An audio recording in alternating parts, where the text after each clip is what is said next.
The Oba jungle was not a place one entered without purpose. It was older than kings, deeper than any river, and sacred beyond mortal understanding. The birds here did not sing. They whispered. The trees did not sway. They listened. Everything, from the ants beneath the soil to the hawks circling above, had witnessed the birth and burial of empires.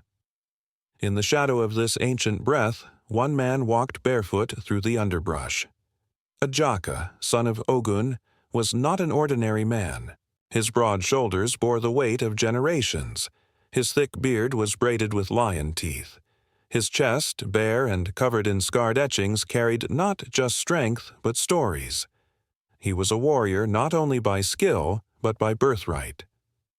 Every line of his body echoed battles fought, victories won, and spirits respected. He held a single weapon, his grandfather's tribal axe. It was carved from black ironwood and the jawbone of a mountain beast. No steel had ever kissed it. No forge had shaped it. It was passed from ancestor to descendant, each bearer adding a symbol after a great test. Ajaka's symbol had not yet been carved. For years he had trained beneath the sun, fasting for days, wrestling leopards and meditating under waterfalls. But the real call had come just 3 nights ago, during the festival of Ogun, when warriors danced, drums thundered, and fire met sky. In the midst of the ritual, the village shaman, Oloye, collapsed by the sacred fire, eyes rolled back, chanting, in the forgotten tongue, Ajaka, son of spirit and bone, the serpent of Yewa stirs, and you shall meet its gaze before the moon bleeds thrice, the elders gasped.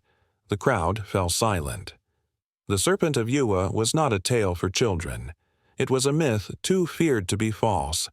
A god-beast of colossal size, said to guard the heart of the jungle and the ancient tree that held the world's balance. Some said it devoured men who came with violence. Others whispered it, bless those who came with truth. Ajaka said nothing. He simply rose, took his axe, and walked into the jungle. Now, after days of silence and sweat, with vines wrapping his legs like memories and insects biting like forgotten sins, Ajaka reached it.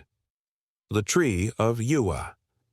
It rose like a mountain in the middle of the jungle, its trunk wider than a village hut, its branches tangled into the sky, its roots woven like ancient veins. Strange carvings shimmered on its bark, faces of animals and spirits with eyes that seemed to watch, and then it happened, a hiss. Low, deep, not of threat, but of knowing. Ajaka turned slowly. There, coiled around the roots like a second trunk, lay the Serpent of Yewa. It was magnificent. Its body was thick as a palm tree, covered in black scales outlined with gold that shimmered in the sunlight piercing the canopy. Its head, the size of a full-grown man, moved with silent grace. Its eyes, golden, ancient, intelligent, locked onto Ajaka's. They stared, neither blinked, neither flinched. The world around them seemed to vanish. Warrior and god, man and mystery. Locked in a moment where time dared not intrude. The air between them thickened, not with fear, but with recognition. Ajaka did not move. His fingers tightened around the axe's grip, not in defense, but in respect. His ancestors had told stories of gods who tested men not by force, but by silence. In that silence, a man's soul was weighed. The serpent, still unmoving, began to rise. Its coils slid over one another with a sound like rain on stone. Slowly, it uncurled its massive body, its head now level with Ajaka's face. They were close, so close that he could see his own reflection in its golden eyes, but the reflection was not him. It was his past. He saw young Ajaka cradling his mother as she died from the fever brought by river demons. He saw himself refusing to cry when his father forced him to stand alone in the jungle overnight as part of his manhood right. He saw the moment he first held the axe. You carry stories, the serpent hissed, but the sound wasn't vocal. It vibrated through the earth, through Ajaka's chest, into his mind. You walk with pain. Why have you come? Ajaka opened his mouth, but remembered the lesson of silence.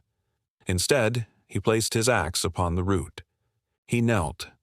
The serpent's body surged forward, faster than lightning, and wrapped around him coils thick and cold. Ajaka's ribs compressed.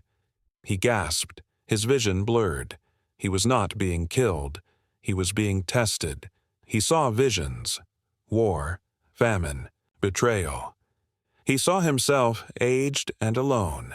Then he saw fire engulfing his village, slavers chaining children, sacred rivers drying into dust, and amidst it all, he heard the serpent's voice. Would you bleed for balance? Would you die to protect even those who spit upon you? Ajaka, even while gasping, nodded. And then it all went black. In that blackness, a warm light, and in that light, the shape of the serpent again. This time, not as a beast, but a glowing woman with hair made of scales and a crown of roots.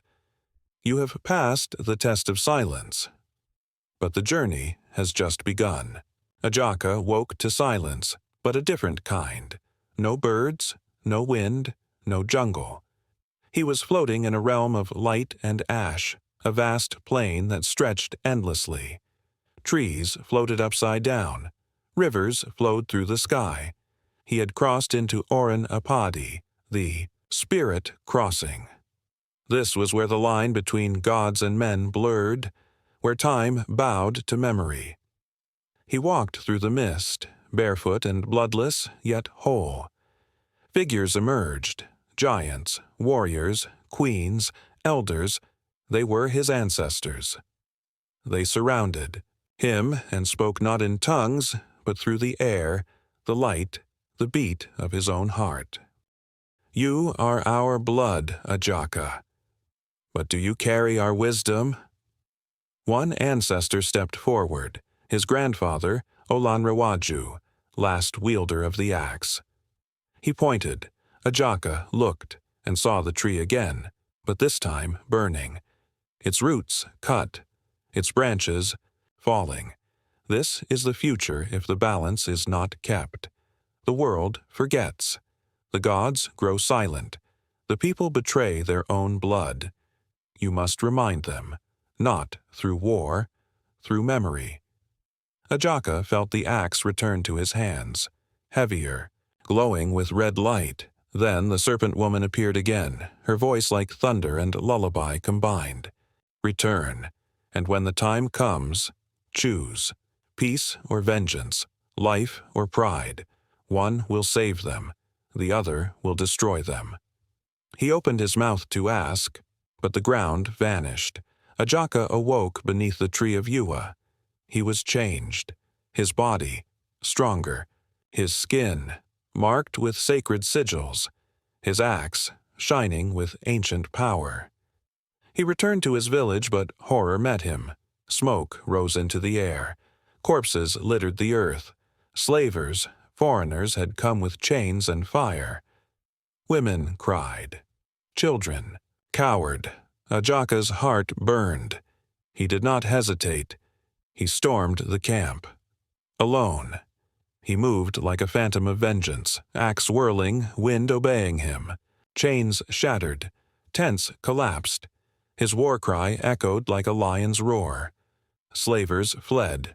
Some begged, some bled. Then he reached the leader.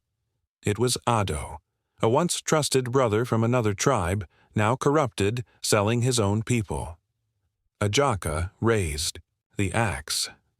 The wind howled. Then the serpent's voice echoed. Now is the moment. Choose. Kill him and feed the cycle, or spare him and break it. Ajaka's breath shook. His people stared. Blood still dripped from the axe.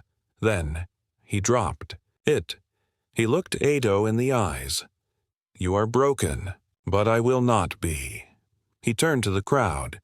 We are the children of gods. The jungle remembers us. We will remember ourselves. The people wept, not in fear, but in hope. From that day on, the jungle was no longer feared, it was honored. Ajaka became more than warrior. He became a guardian of balance.